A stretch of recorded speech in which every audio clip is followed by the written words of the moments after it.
इस बीच एक और बड़ी खबर यह है कि गृह मंत्री अमित शाह पेश कर सकते हैं एफसीआरए बिल और इस हफ्ते किसी भी दिन पेश हो सकता है बिल। आज या कल ये बिल पेश हो सकता है। एफसीआरए बिल पेश गृह मंत्री अमित शाह कर सकते हैं, ये बड़ी खबर। गौरव लगातार बने हुए हैं। गौरव, कहा जा रहा है कि एफसीआरए जो बिल है आज या कल में पेश हो सकता है या इस हफ्ते में।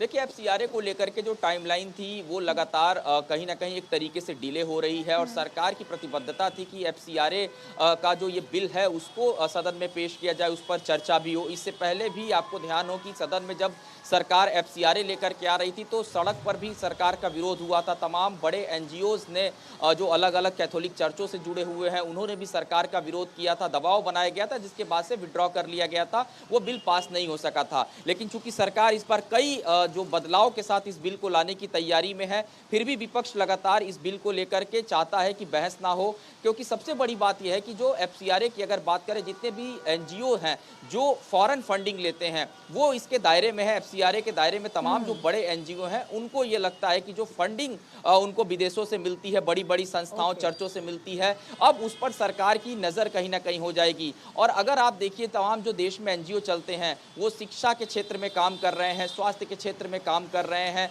ऐसे तमाम एनजीओ हैं। अगर शिक्षा स्वास्थ्य के क्षेत्र में काम कर रहे हैं, समाज सेवा का काम कर रहे हैं, तो उन्हें दिक्कत नहीं होनी चाहिए। सरकार ने भी इस बात को कहा है कि यदि चंदा वो सही तरीके से लेते हैं, पारदर्शी रूप में लेते हैं, तो ऐसे एनजीओ सरकार के दायरे में या उनकी मॉनिटरिंग में या किसी प्रकार से कोई उनको दिक्कत पैदा नहीं होगी। लेकिन चूंकि एफसीआरए के तहत अब सरकार पूरी तरीके से तमाम बड़े जो एनजीओ हैं उनकी मॉनिटरिंग शुरू कर देगी, तो ऐसे में जो चंदा उन एनजीओ को मिलता है, कहीं ना कहीं सरकार की नजर उस पर होगी कि उसका इस्तेमाल किन कार्यों के लिए किया जा रहा है। और कई छोटे दल हैं जो ठीक है।